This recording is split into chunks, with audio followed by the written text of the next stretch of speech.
आज के लेक्चर में जानेंगे कि यूएसए एयरबेस इन सीरिया यानी कि दमास्कस में इस्टेब्लिश करने की बात कर रहा है।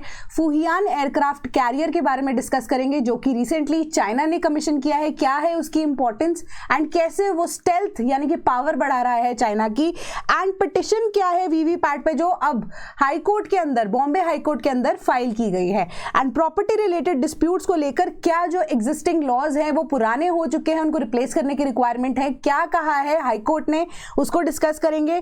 फाइनेंशियल सेक्टर रिफॉर्म्स क्या कहती है हमारी रीसेंट जो फाइनेंशियल असेसमेंट रिपोर्ट है, और लेपर्ड्स जिनको रिलोकेट करने की बात की जा रही है वनतारा में, क्यों ही वनतारा के अंदर, वो डिस्कस करेंगे। और 1 बिलियन इंजन डील जो कि जनरल इलेक्ट्रिक और हॉल के बीच में, हिंदुस्तान एरोनॉटिक लिमिटेड के बीच में साइन हुई है, उसे देखेंगे। एंड न्यूक्लियर टेस्ट जो कि पाकिस्तान सीक्रेटिवली यहां पर कंडक्ट कर रहा है, क्या वो एक्चुअली में ट्रू है या नहीं है, वो चीज को देखेंगे। और अपील जो कि अब एसआईआर की लीगैलिटी को लेकर सुनी जानी है सुप्रीम कोर्ट के द्वारा, उसके बारे में थोड़ा सा यहां पर चर्चा करेंगे। Welcome to sleepy classes. 8 नवंबर 2025 के करंट अफेयर्स को डिस्कस करेंगे हम द हिंदू से ही, एंड उससे रिलेटेड जो मल्टीपल चॉइस क्वेश्चंस होंगे उनको भी डिस्कस करेंगे, राइट। बट उससे पहले एक बहुत बड़ी इंपॉर्टेंट अनाउंसमेंट हम करने जा रहे हैं कि अब जैसे आपका टेलीग्राम ग्रुप तो एग्जिस्ट करता ही था, ठीक है, तो एक तरह से चैनल था जहां पे आप कम्युनिकेट नहीं कर पा रहे थे, राइट। तो अब वो कम्युनिकेशन जो गैप हम दोनों के बीच में आ रहा था, students and directly towards me, उसको भी अब हम एड्रेस करते हुए एक ग्रुप को इनिशिएट करने जा रहे हैं, जिसका लिंक आपको डिस्क्रिप्शन बॉक्स यानी कि या फिर पिन कमेंट्स में मिल जाएगा। तो डायरेक्टली हम एक दूसरे के साथ कम्युनिकेट करेंगे एंड न्यूज़पेपर रिलेटेड जितने भी आपके डाउट्स होंगे डेली 6 बजे यानी कि 6 PM मैं डिस्कस करूंगी आपके साथ। तो आपको जो भी डाउट होगा न्यूज़पेपर रिलेटेड आर्टिकल से, उनको 6 PM मैं एड्रेस किया करूंगी डेली, ठीक है। There will be certain rules यानी कि norms related to the group, उसको भी वहां पर शेयर कर दिया जाएगा। तो लिंक को से ज्वाइन करना मत भूलना, हमारा जो ग्रुप है उसके अंदर। तो इस प्रॉपर जो चैनल है, कम्युनिकेशन चैनल को कंप्लीट करते हैं, right. To begin with, US military plans to establish presence in at an airline base in Damascus say sources. सब क्या कहने का मतलब है, कल मैंने आपको एक सिंपल सी चीज बताई थी कि चाहे गाजा पीस प्लान के अंदर यूएस से ब्रोकर जरूर कर रहा है डील को, है ना, बट बीच में कमीशन वाला एक एग्जांपल मैंने आपको जरूर दिया था। कमीशन वाले एग्जांपल के बेसिस पे मैंने आपको ये चीज बोली थी कि कोई भी अगर प्रॉपर्टी का भी कमीशन होता है रिगार्डिंग दैट ऑल्सो, कि किसी भी तरीके से जो ब्रोकर होता है वो अपना कुछ ना कुछ यहाँ पर एक्सपेक्टेशन लेकर चलता ही है। तो सेम चीज यहाँ पर आज प्रूव होती हुई नजर आ रही है। एक डील सीरिया और इजराइल के बीच में जो अब एस्टैब्लिश करने के लिए या ब्रोकर करने के लिए यूएस से बीच में पड़ा है, ठीक है। तो अब सीरिया के अंदर क्या हुआ है लास्ट ईयर, जो कि अब आप कह सकते हो डिक्टेटरशिप जो है या डिक्टोरियल गवर्नमेंट है, that fell down, that came down, है ना। तो उसके बाद क्या हो रहा है, एक तरह से आजादी का माहौल फील हो रहा है। लॉन्ग टर्म डिक्टेटरशिप थी, किसकी थी, अल बशर असाद की, ठीक है, बशर अल असाद की जो डिक्टेटरशिप थी वो खत्म हो गई। अब उसके बाद एक नया स्कोप या डिप्लोमेटिक चैनल्स ओपन करने की बात की जा रही है। तो इजराइल और सीरिया के बीच में जो डील है उसे ब्रोकर यूएसए यहाँ पर कर रहा है, बट इन रिटर्न उनको क्या चाहिए वो डायरेक्टली यहाँ पर दिख रहा है। दमास्कस में वो एक एयरबेस खोलने की बात प्रपोज कर रहे हैं, जिनको वहां की यानी कि सीरिया की अथॉरिटीज ने भी कंफर्म किया है। एंड बेसिकली उन्होंने ये बोला है कि जो एयरबेस है उस पर फुल सॉवरेनिटी सीरिया की ही होगी, बट रिलेटेड टू अब कोई भी ऐसे ऑपरेशंस होते हैं जो कि अब लॉजिस्टिक्स को लेकर, सर्वेलेंस को लेकर, रिफ्यूलिंग लेकर या ह्यूमैनिटेरियन ऑपरेशंस के लिए यूएसए उसे खोलना चाहता है। बट अब स्ट्रेटेजिकली ना क्वेश्चन जब हम डिस्कस करेंगे आप समझो कि दमास्कस कितना इंपॉर्टेंट है। देन इंटरनेशनल रिलेशन से ये आपका GS3 में आपको मेंस में हेल्प कर सकता है एग्जांपल कोट करने के लिए। तो which among the following countries does not border Syria? तुर्की, लेबनान, सऊदी अरेबिया या जॉर्डन?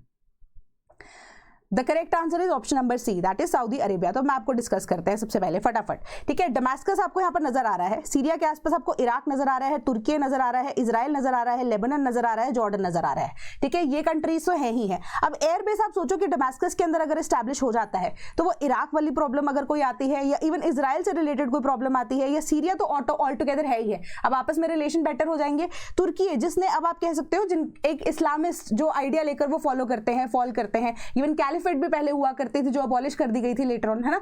तो अब जितनी भी आसपास की कंट्रीज हैं वो अब यूएसए की विसिनिटी में ऑल टुगेदर आ जाएंगे। अगर एक एयरबेस खुलता है उससे क्या होगा, कैस्पियन सी रीजन, ब्लैक सी रीजन, मेडिटेरेनियन सी रीजन के अंदर यूएसए अपना जो दबदबा है वो दिखा सकता है ना। तो ऊपर से अब हम ये भी डिस्कस करते हैं कि इवन की जो इजराइल के अंदर हमास वाला जो इशू क्रिएट होता है उसको भी मिटिगेट करने के लिए कहीं ना कहीं इजराइल की हेल्प में मेजरली यूएसए यहाँ पर कंट्रीब्यूट कर सकता है आने वाले टाइम में अगर दमास्कस एयरबेस खुल जाता है, राइट। तो ये सारी की सारी हमारी इंफॉर्मेशन इंफॉर्मेशन यहां से ही डील करती है।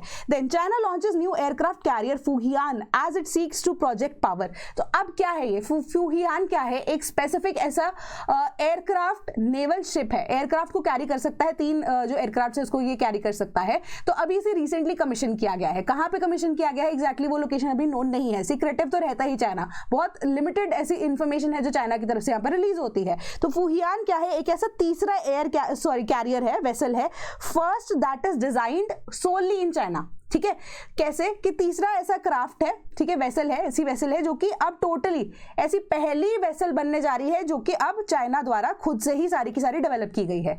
सबसे पहली जब हम बात करते हैं दैट इज लियानिंग, वो सोवियत मेड थी। ठीक है, दूसरी थी कौन सी, शैंगडोंग, जो कि अब चाइना में बनाई गई थी, बट उसका डिजाइन जो है वो रशिया यानी कि सोवियत यूनियन से उस टाइम पे लिया गया था, बोरो किया गया था। तो अभी जो पुराने डिजाइन है वो अब ऑब्सोलीट हो चुके हैं, नए तरह के डिजाइन R&D के ऊपर यहाँ पर फोकस करना बहुत जरूरी है फॉर द डेवलपमेंट। तो फुहियान जो है ऑल टुगेदर चाइना ने जब स्टैब्लिश किया है उसके अंदर आप देखोगे कि ऐसी कैपेबिलिटीज हैं जो कि equivalent to that of you can say USA के नेवल शिप्स के अंदर है। बट देयर आर चेंजेस, कैसे कि अब वो चीज को डिस्कस करते हैं। पहले क्या है, इनिशियली स्टीम वाला जो कैटापुल्ट टेक्नोलॉजी है वो यूज की जाती थी। कैटापुल्ट क्या होता है, गुलेल यूज करते हो ना आप, उसके थ्रू जो है वो लॉन्चिंग यूज की जाती थी। बट अभी उसे टोटली मैकेनाइज करने के बाद इलेक्ट्रिकल प्रोसेसेस के थ्रू ऑपरेट किया जा सकता है, जिससे क्या होगा, इंजन के ऊपर इंपैक्ट कम पड़ता है, स्टेल्थ जो है वो बेटर होती है, रेंज ज्यादा कवर कर सकते हो आप। ठीक है, बट USA के अंदर एक छोटा सा जो डिफरेंस है फुहियान और USA जो की नेवल शिप्स हैं वो यही है कि अब फुहियान जो है नई टेक्नोलॉजी को यूज करता है, बट उसके जो रिसोर्सेज हैं,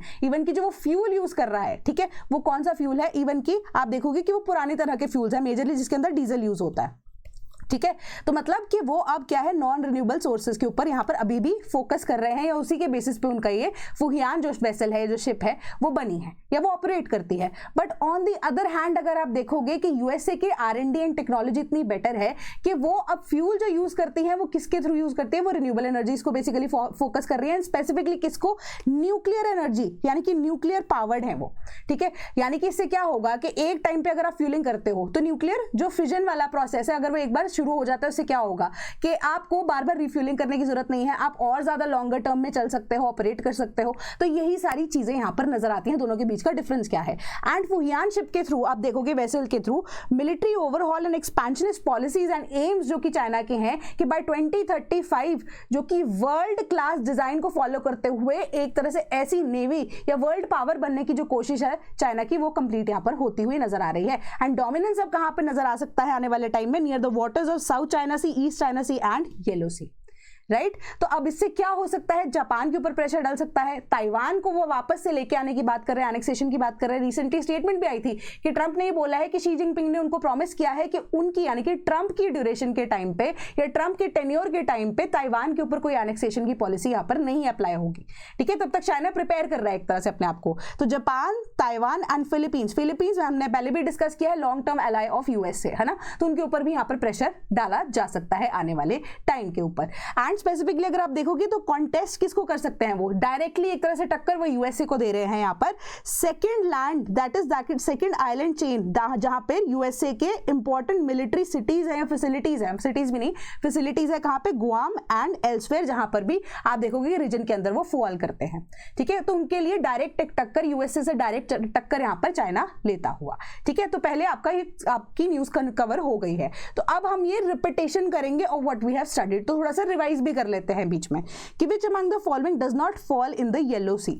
ठीक है, Laizhou bay, Ise bay, Bohai bay and then Liaodong bay. तो आपको इसका आंसर कहीं ना कहीं पता होना चाहिए। ठीक है, इसका correct answer is option number B. क्यों मैं बोल रही हूं आपको पता होना चाहिए, क्योंकि जब हमने येलो सी तो चलो पहली बार हम डिस्कस कर रहे हैं, अदरवाइज हमने जो सी ऑफ जापान जब डिस्कस किया था वहां पर हमने Osaka bay, Ise bay and Tokyo bay, इन सब के बारे में डिस्कशन पहले की हुई थी। तो आपको ये आइडिया होना चाहिए था कि ईसे बे इज नॉट हियर। ठीक है, वो जापान, सी ऑफ जापान के अंदर कहीं पे फॉल करता है। ठीक है, तो येलो सी का एरिया आप देख लीजिए कि कौन सी कंट्रीज यहाँ पे फॉल कर रही है। मेजरली चाइना इसको कवर करती है, followed by North Korea and then South Korea. ठीक है, दिस रीजन के बाद आपका जो पैसिफिक ओशन है वो शुरू हो जाता है। तो येलो सी के अंदर आपको कोरिया बे नजर आएगा, लियोडोंग बे नजर आएगा, बोहाई सी नजर आएगी, बोहाई बे नजर आएगा, लियोजो बे नजर आएगा। ठीक है, तो ये अब आप स्ट्रेट देख लीजिए कि बोहाई स्ट्रेट जो है वो अब कवर कर रही है इस रीजन को, स्ट्रेट। ठीक है, narrow stretch of water separating two bigger land masses. Simple सा क्वेश्चन था, बट आपको यहाँ पर ज्योग्राफिकली इंपॉर्टेंट क्या है, स्ट्रेटेजिक लोकेशन क्या है, क्या इंपॉर्टेंस हो सकती है, वो सब डिस्कस यहाँ पर हो गया। ठीक है, सी ऑफ जापान आपको यहाँ पर नजर आ रहा है कि टोटल यहाँ पर एग्जिस्ट करती है। देन नेक्स्ट आपकी जो न्यूज है वो क्या कहती है, बॉम्बे हाईकोर्ट ने इशू किया है notice on petition about VVPAT. तो अब क्या हुआ है कि लोकल बॉडीज के ना इलेक्शंस 2021 से ही बॉम्बे के अंदर कंडक्ट नहीं कराए गए। ठीक है, बॉम्बे के अंदर क्या नागपुर बेंच का ये डिसीजन है, उन्होंने ये बोला बॉम्बे हाईकोर्ट के थ्रू कि महाराष्ट्र के स्टेट इलेक्शन कमीशन को ये चीज बोली गई थी कि आप लोकल बॉडी के इलेक्शन जो है वो कंडक्ट कराइए। ठीक है, उन्होंने कंडक्ट करने के लिए यहाँ पे तो मान लिया जो 2021 के अंदर होना चाहिए था, एंड ऑटोमेटिकली पुरानी लोकल बॉडी के जाने से पहले ही वो इलेक्शन यहाँ पर कंडक्ट होने चाहिए थे, है ना, थोड़ा टाइम पहले कि by the time tenure complete होता है तो नई जो लोकल बॉडी है it overtakes the previous one, है ना। बट ये चीज नहीं हो पाई, तो थोड़ा बहुत आप कह सकते हो कि मुद्दा इसको लेकर जो है वो इशू रेज हुआ भी था, एंड फाइनली जो सुप्रीम कोर्ट है उन्होंने बोला था कि 2025 के अंदर आप इसको कंडक्ट कराइए, बट उसकी भी मोहलत उनको थोड़ी बहुत एक्सटेंशन मिल गई थी, एंड फाइनली बोला गया कि 2026 के अंदर आप लोकल बॉडीज के इलेक्शन को कंडक्ट कराएंगे। ठीक है, हो चुका है ये चीज। बट अब आप देखोगे कि महाराष्ट्र स्टेट इलेक्शन कमीशन ने ये चीज तो बोल दी 2026 के अंदर आपके इलेक्शन तो कंडक्ट होंगे लोकल बॉडीज के, बट वहां पर वीवीपैट को यूज नहीं किया जाएगा। अब वीवीपैट एक तरह से आपको यही चीज बताता है ना, इन्फॉर्मेशन प्रोवाइड करता है कि आपने किस पार्टी को यहाँ पे वोट किया, एक स्लिप निकल के आ जाती है साइड पे, लेमैन टर्म्स में आपको समझा रही वीवीपैट क्या है ना। तो इसको इंट्रोड्यूस करने का मतलब ही वही था। बट विदाउट वीवीपैट अगर कोई वोट कर रहा है तो चांसेस आर कि आपकी जो ट्रांसपेरेंट प्रोसेस है जिसको इलेक्शन कमीशन ही इंश्योर कराता है वो चीज फुलफिल नहीं हो पाएगी, है ना। तो इसको लेकर काफी ज्यादा मुद्दा आ गया, एंड ये जो वीवीपैट ना यूज करने वाले जो आइडिया था या जो स्टेटमेंट थी वो ओरली दी गई थी, कोई रिटर्न यहाँ पर चीज नहीं बताई गई थी, तो इसको लेकर थोड़ा सा हंगामा यहाँ पर खड़ा हो गया है। तो फाइनली अब बॉम्बे हाईकोर्ट ने यहाँ पर पिटिशन, जो उनको पिटिशन यहाँ पर मिली थी कि ये ओरल यहाँ पर हमारे पास इन्फॉर्मेशन पहुंची है, ठीक है, कि इसके रिगार्डिंग आप सुनवाई कीजिए एंड फाइनली ये बताइए कि वीवीपैट यूज क्यों नहीं किया जाना है। उससे रिलेटेड अब समन किया गया है महाराष्ट्र स्टेट इलेक्शन कमीशन को कि क्या प्रॉब्लम है, आप हमें सारी चीजें यहाँ पर डिस्कस करो, जिसके ऊपर कोई भी अपडेट अगर आता है मैं आपको बताती रहूंगी। ठीक है, सिंपल सा आपकी ये बात है। वीवीपैट से रिलेटेड हमारा इलेक्शंस जो है एक इंपॉर्टेंट या फेवरेट टॉपिक ऑफ यूपीएससी आप बोल सकते हो, रहता ही है। ठीक है, बाकी एग्जाम्स के लिए तो आपके लिए इंपॉर्टेंट रहता ही है। कंसिडर द फॉलोइंग, पहली स्टेटमेंट कह रही है कि जो गवर्नमेंट ऑफ इंडिया है उन्होंने इंस्टीट्यूट किया था इलेक्टोरल रिफॉर्म्स कमेटी को under the chairmanship of Dinesh Goswami. Second statement आपको कह रही है VVPATs were first used in the by elections of Nagaland. Which of the statements above is or are correct? The correct answer is option number C, दोनों की दोनों statements यहाँ पर correct है। ठीक है, इलेक्टोरल रिफॉर्म्स को जब हम इंट्रोड्यूस करने की यहाँ पे बात कर रहे हैं तो 1991 के अंदर जो इलेक्शन रूल्स हैं उसके बाद से अगर आप देखोगे कि वीवीपैट को यहाँ पर इंट्रोड्यूस किया गया। ठीक है, इलेक्शन रूल्स के बाद 2013 के अंदर जो चेंजेस आए उसके बाद वीवीपैट को यहाँ पर इंट्रोड्यूस करने की बात की गई। पायलट रन पे वो चल रहा था इनिशियली, तो छोटे एरिया से उसको शुरू किया गया। छोटे एरिया में अगर आप देखोगे कि नागालैंड के 2013 के जो बाय इलेक्शंस थे उसके अंदर इसको इंक्लूड किया गया। पहली स्टेटमेंट आपकी क्या कहती है कि गवर्नमेंट ऑफ इंडिया ने इलेक्टोरल रिफॉर्म्स कमेटी को जनवरी 1990 के अंदर इंस्टीट्यूट किया था, इंस्टीट्यूट या कॉन्स्टिट्यूट किया था, जिसके अंदर रिप्रेजेंटेटिव्स कौन से थे, national and state level political parties थे एंड चेयरमैनशिप किसकी थी, मिस्टर दिनेश गोस्वामी की। तो ईआरसी इलेक्टोरल रिफॉर्म्स कमेटी जो है उन्होंने रिकमेंड किया था कि एग्जामिन किया जा सके ईवीएम को by a team of technical experts before inclusion of that. ठीक है, तो अब आप मुझे बताओ कि वीवीपैट अगर सबसे पहले नागालैंड के बाय इलेक्शंस में यूज किए गए थे, उससे पहले जब हम ईवीएम के ऊपर आए थे, हम पहले शायद इस चीज को डिस्कस कर चुके हैं, ईवीएम जो है सबसे पहले कहां पे, कौन से स्टेट के इलेक्शन के लिए यूज किया गया था।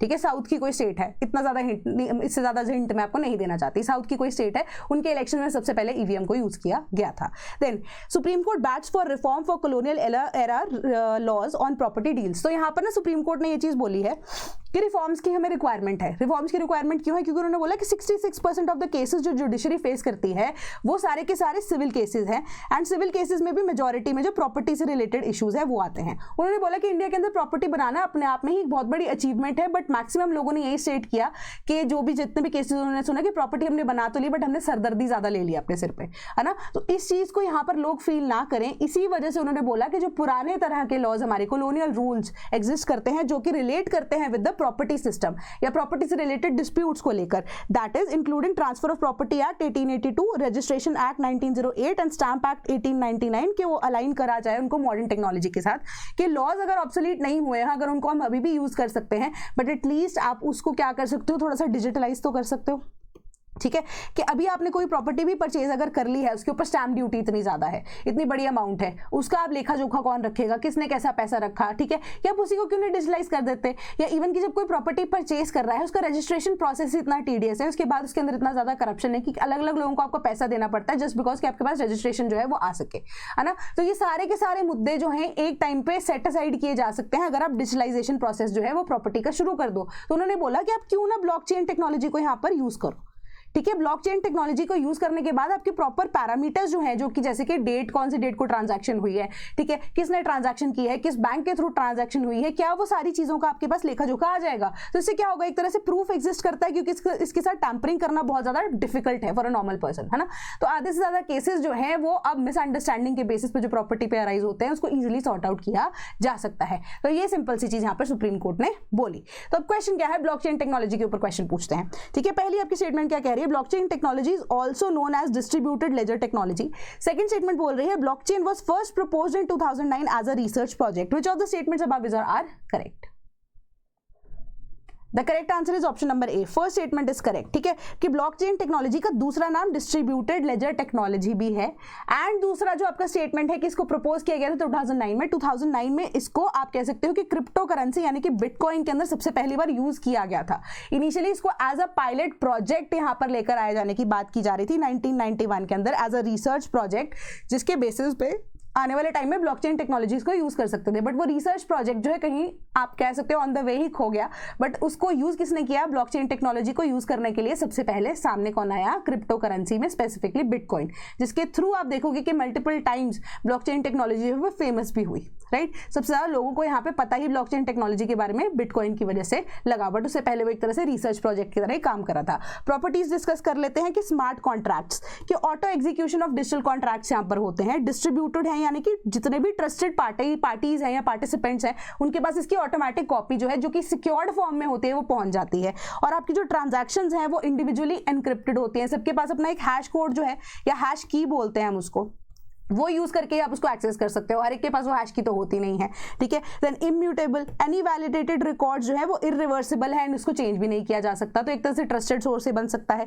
एंड कंसेंसस के बेसिस पे हर एक पार्टी जैसे भी एग्री करती है उस सभी का रिकॉर्ड उसके पास यहाँ पर रहता है। एंड सबसे बड़ी बात ये टाइम्ड है, ठीक है, टाइम स्टैम्प होती है, तो ट्रांजैक्शन जो है टाइम स्टैम्प हो जाती है कि कोई भी तरह का ब्लॉकचेन इंटरैक्शन या इवन के आपस में ट्रांजैक्शन की गई है उसका एक टाइम स्टैम्प यहाँ पर अवेलेबल होगा, जिससे केसेस में जो मिसअंडरस्टैंडिंग है या इवन गलत एलिगेशंस भी अगर लगाए गए हैं उसे प्रूव करना आसान हो जाएगा, ठीक है। तो इसको हम क्या बोलते हैं, डिस्ट्रीब्यूटर लेजर टेक्नोलॉजी ऑल्सो, ठीक है।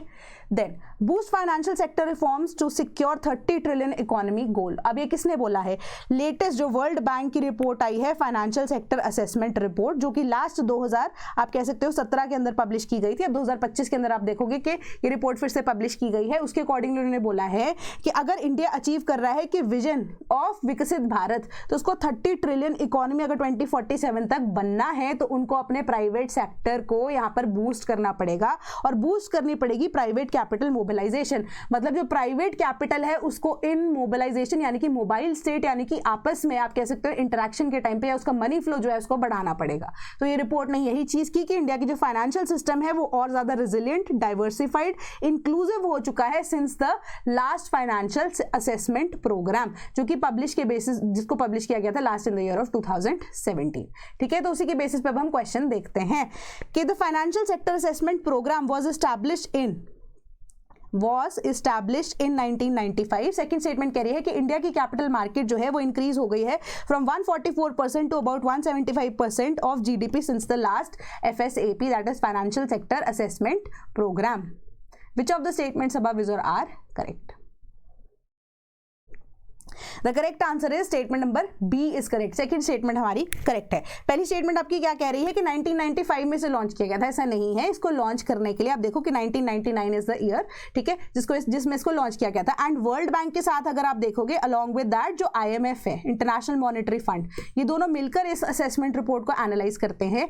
IMF का एग्जीक्यूटिव बोर्ड इसमें इन्वॉल्व होता है, वो साथ में ही सारे डेटा कलेक्शन करने के बाद ये रिपोर्ट को यहाँ पर पब्लिश करते हैं, ठीक है। तो FSAP जो है एक ऐसा इंस्ट्रूमेंट है जो कि हर तरह की फंड्स की सर्वेलेंस रखता है एंड ऐसी इंपॉर्टेंट इनपुट्स को देता है, प्रोवाइड करता है बायलेटरल सर्वेलेंस के थ्रू भी in the context of article 4 of the constitution, जिसके बेसिस पे ये प्रोग्राम शुरू किया गया था। तो इससे ये पता लगता है कि कौन सी कंट्री की कितना ट्रांजैक्शन हो रहा है एंड क्या उसकी स्टेबिलिटी है, क्या IMF, क्योंकि अब लोन भी तो देता है ना, IMF लोन प्रोवाइड करता है, स्ट्रिंजेंट यहाँ पर पॉलिसीज को लगाता है कि अगर आपको ये लोन चाहिए IMF या दूसरी कंट्रीज के थ्रू IMF ऑल्सो, तो आपको ये चीजों को फॉलो करना पड़ेगा। सेम चीज जो कि उन्होंने अभी रिसेंटली पाकिस्तान के साथ भी की है ना। तो ये सारी चीजों के बेसिस पे जो ट्रांजैक्शन है उनका रिकॉर्ड जो है बिल्कुल ऐसे वैलिड रिकॉर्ड होता है, जिसके बेसिस पे सर्विलेंस को कंडक्ट किया जाता है। उसी के बेसिस पे देखा जाता है कि क्या कितनी ज्यादा डेवलपमेंट हो रही है एंड क्या अगर कंट्री का कोई आइडिया है, जैसे कि इंडिया के केस में विकसित भारत यानी कि 30 ट्रिलियन की इकोनॉमी अगर इंडिया बनना चाहती है तो उसको ये सो एंड सो चीजें यहाँ पर रिक्वायर्ड होंगी, ठीक है। तो इसी के बेसिस पे रिपोर्ट को पब्लिश किया जाता है। दूसरी आपकी यही आती है इंडिया की कैपिटल मार्केट्स के लिए स्पेसिफिकली वर्ल्ड बैंक ने ये चीज बोली है कि कैपिटल मार्केट्स जिसके अंदर इक्विटी, गवर्नमेंट के बॉन्ड्स और जो कॉर्पोरेट बॉन्ड्स हैं वो बढ़ चुके हैं 144% से 175% of the GDP since the last FSAP, जो कि 2017 में थी। तो ये गेन्स यही चीज को बताते हैं कि हमारी जो इकोनॉमी है, कैपिटल मार्केट यानी कि शेयर मार्केट जो है उसका इंफ्रास्ट्रक्चर जो है पहले से बेटर हुआ है। डाइवर्स इन्वेस्टर्स यानी कि एक ग्रुप ऑफ लोग ही जो है वो नहीं इन्वेस्ट कर रहे, डिफरेंट तरह के जो लोग हैं वो उसमें इन्वेस्ट कर रहे हैं। तो इन्वेस्टर बेस जो है वो भी डाइवर्स हो गया है, बढ़ गया है। बट इस रिपोर्ट ने ये भी सजेस्ट किया कि आपको डेवलप करना चाहिए कि क्रेडिट एनहांसमेंट मैकेनिज्म, कि किस तरीके से आप और ज्यादा क्रेडिट जो है वो इजीली अवेलेबल लोगों को करा सकते हो, और रिस्क शेयरिंग फैसिलिटीज की भी रिक्वायरमेंट आपको यहां पर होगी, ठीक है। कि नॉन परफॉर्मिंग एसेट अगर कोई हो जाता है तो इन दैट सिचुएशन आप क्या कर सकते हो, कैसे मिटिगेट करोगे सब चीजों को, और सिक्योर तरीके से आप कैसे प्लेटफॉर्म्स को हेल्प कर सकते हो, प्लेटफॉर्म्स को डेवलप कर सकते हो कि वही कैपिटल जो है वो अब मोबिलाइज की जा सके इन अ सिक्योर्ड मैनर, ठीक है। सिंपल सी ये चीज आपको यहां पर बताई गई। Then Maharashtra sends proposal to relocate leopards to Vantara. अब महाराष्ट्र गवर्नमेंट जो है वो लेपर्ड्स से काफी ज्यादा परेशान हो गई, क्योंकि रिसेंटली केसेस आए हैं कि ह्यूमंस के कॉन्फ्लिक्ट विद लेपर्ड्स काफी ज्यादा बढ़ गए हैं। उसके अंदर रिसेंटली अगर आप देखोगे तो एक छोटे से बच्चे की जान भी चली गई है ना। तो इसी वजह से उन्होंने प्रपोज किया है कि जो ह्यूमन इंटरेक्शन विद लेपर्ड्स है ना वो बहुत ज्यादा बढ़ चुकी है।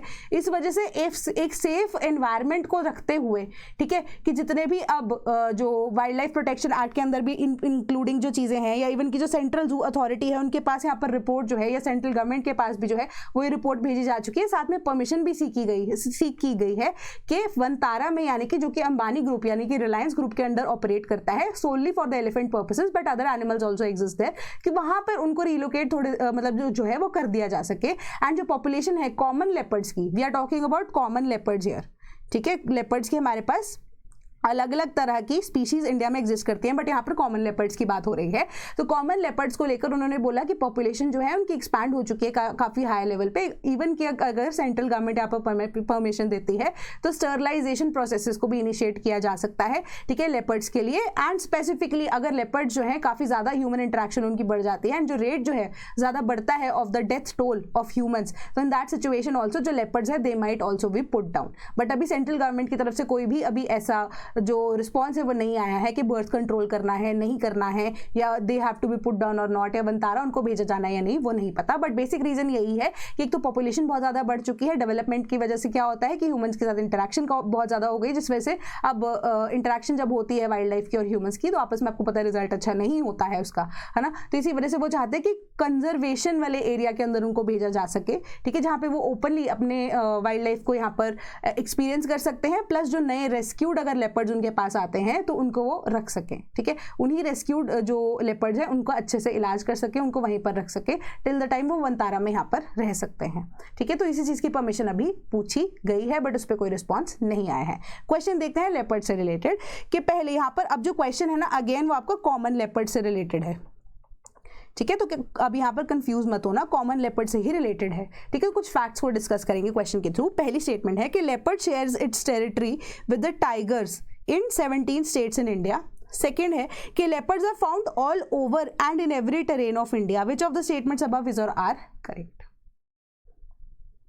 Correct answer is option number ए। पहली स्टेटमेंट आपकी करेक्ट है, ठीक है, पहली स्टेटमेंट आपकी करेक्ट है, जिसके बेसिस पे ये चीज आपको डायरेक्टली बताई गई है कि इंडिया के अंदर जो लेपर्ड है वो ऑल फॉरेस्ट टाइप्स, जिसमें ट्रॉपिकल रेन फॉरेस्ट भी आ रहे हैं, temperate deciduous and alpine coniferous forest भी आ रहे हैं, ठीक है, उनके अंदर यहाँ पर ज्यादातर एग्जिस्टेंस में पाए जाते हैं। बट उन्होंने सेकेंड स्टेटमेंट में ये चीज भी बोला कि it is also found in the dry scrubs and grasslands, but एक एक्सेप्शन यहाँ पर एग्जिस्ट करती है कि यहाँ पर जो डेजर्ट एंड मैनग्रोव्स और सुंदरबंस में वो लेपर्ड जो है वो एग्जिस्ट नहीं नहीं करते। तो आपकी जो सेकंड स्टेटमेंट यहाँ पर क्या कहती है कि all over and in every terrain of India. अब आप देखो कि कोई भी स्टेटमेंट जो है, जहां पर मैंने आपको कल भी बोला था कि सिर्फ और सिर्फ ओनली वर्ड यूज होना जरूरी नहीं होता, in every terrain of India in itself एक एक्सट्रीम स्टेटमेंट है, तो आप उसको ध्यान से पढ़ना।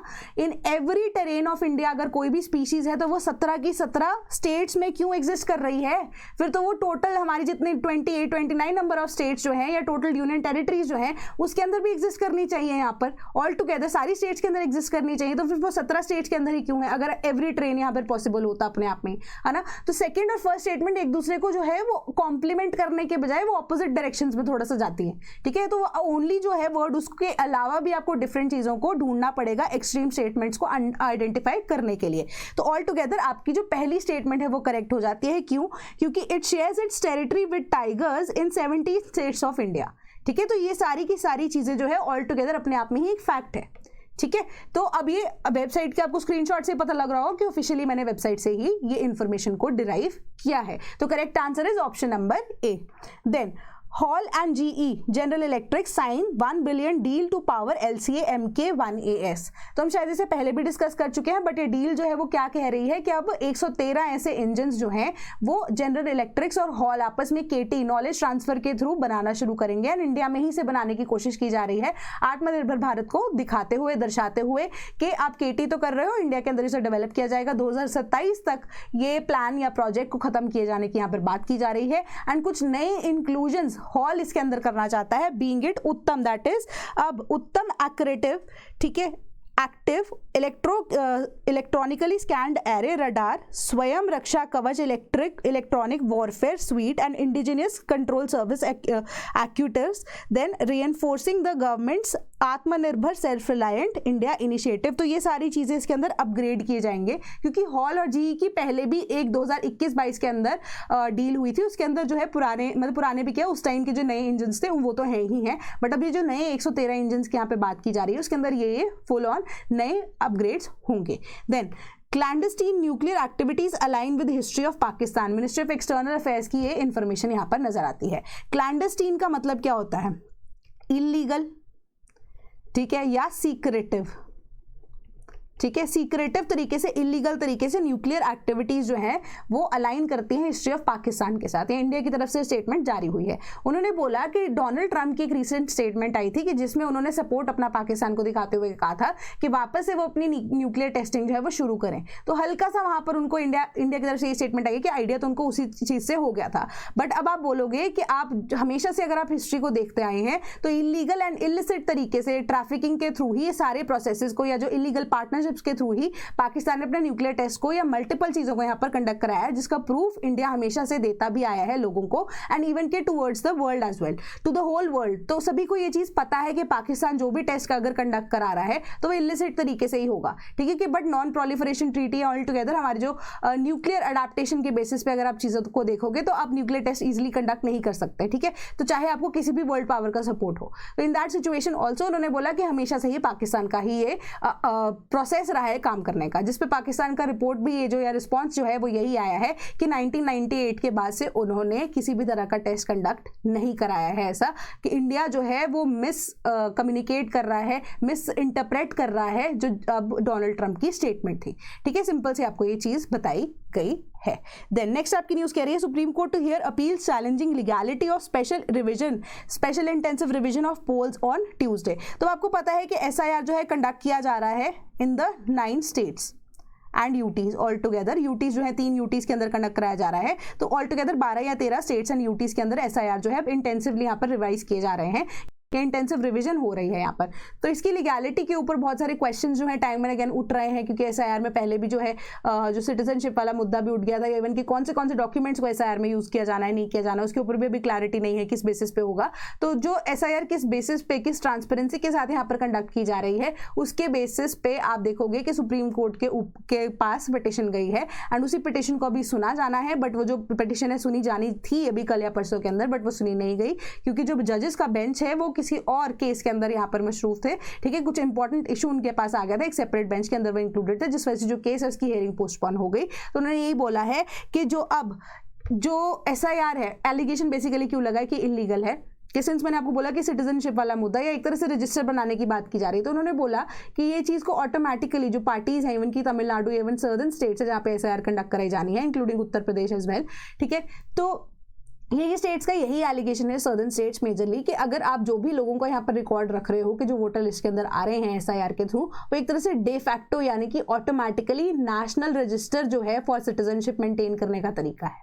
ठीक है। आप उसी डाटा को वहां पर यूज करोगे, दोबारा से यूज नहीं करने वाले आप उस चीज को। तो उन्होंने बोला कि अगर ये एनआरसी नहीं है तो सिटीजनशिप का प्रूफ एक तरह से क्यों मांगा जा रहा है, एंड क्यों आधार को यहाँ पे इनिशियली इंक्लूड नहीं किया जा रहा था, या क्यों डिफरेंट जो अब डॉक्यूमेंट्स सरकार के द्वारा ही अगर प्रोवाइड किए जा रहे थे तो वो क्यों नहीं उसमें इंक्लूड किए जा रहे। तो अब उसी की जो अब लीगैलिटी है एसआईआर की, सुप्रीम कोर्ट को उसके ऊपर अपील सुननी है अभी रिसेंट टाइम्स के अंदर। आने के वाले टाइम में जो भी अब इंफॉर्मेशन होगी मैं आपको प्रोवाइड करती रहूंगी। होपफुली आपको चीजें समझ आई होंगी। कोई भी डाउट होता है, टाइम एंड अगेन मैं आपको बता रही हूँ, कमेंट सेक्शन अवेलेबल है। अब तो आपके पास टेलीग्राम ग्रुप भी अवेलेबल होगा जहां पे 6 बजे everyday I will be taking up your queries, right. So foundation batches, optionals के एंड इवन जीएस के 2026 2027 के आपके पास अवेलेबल हैं। तो ऑल टुगेदर अगर आप देखोगे यहाँ पर कि हमारे पास जो कि बैचेस है उससे रिलेटेड कोई भी इंक्वायरी अगर होती है तो आपकी 1800-890-3043 पे आप हमें कॉल भी कर सकते हैं, ठीक है। तो व्हाट्सएप ग्रुप के अवेलेबिलिटी भी आपके पास रहती है। अगर आप इस जो